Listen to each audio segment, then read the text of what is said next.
Welcome to Angelica, Dong Gui's, we say in traditional Chinese medicine. This is an amazing herb, a tonic herb, but there's also questions that come up about it being dangerous. So let's dive in and find out a little bit more about it from both a Western and a traditional Chinese medicine TCM perspective.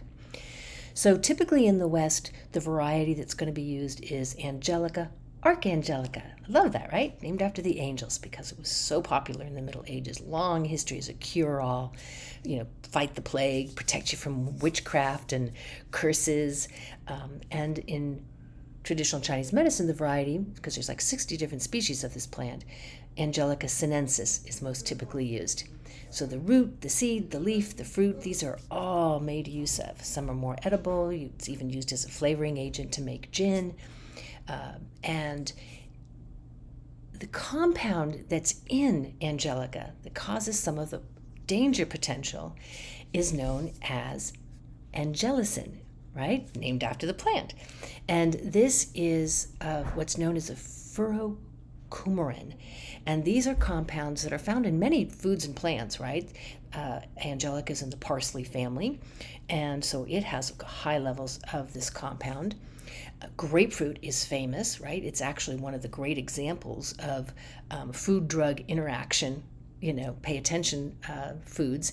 You don't want to be taking grapefruit when you take statin because of this furocumarin compounds, right? These are a class of drugs that are found in, cancer drugs, infections drugs, inflammation, cardio drugs, all right, statin, right? Those are where you often hear about it, pain, immune response, AIDS, even birth control and hormonal imbalance drugs can be statins and have this problem of don't take it with grapefruit because of this compound. So you want to know about that if you're using Angelica. If you're using Angelica in its proper recommended doses, not a problem unless you're on some of these drugs. You want to pay attention because you could have what happens is that the furocumins, they block an enzyme in the liver and intestines that help break down these drugs. So if that enzyme isn't able to do that, what happens? The drugs build up in your system, and suddenly instead of one dose, you've got 3 times the amount in your system and you're overdosing. Problem, right? So you're not isolating the compound when you're taking Angelica. You're using the whole herb, which has lots of other compounds in it that help make it very safe. That's why it's called a tonic herb. Use it in proper doses. Don't be isolating out the oil from it that is very, very high in that compound. And you've got an incredible herb to be using to support blood cleansing, blood warming. This is how we think of it in TCM. Moving blood. It's one of the fundamental herbs for treating female disorders. It's even considered the female ginseng.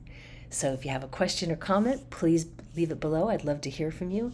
Please visit our website to find out more about this beautiful healing herb, right? It's called a cure-all for a reason. It's called a tonic for a reason. In and of itself, used properly, really safe. That isolated compound in crazy high doses, you got a problem. Thanks for taking time to listen to the video. Please visit our website to find out more. And if you got a comment, I'd love to hear from you. Leave it below and be healthy.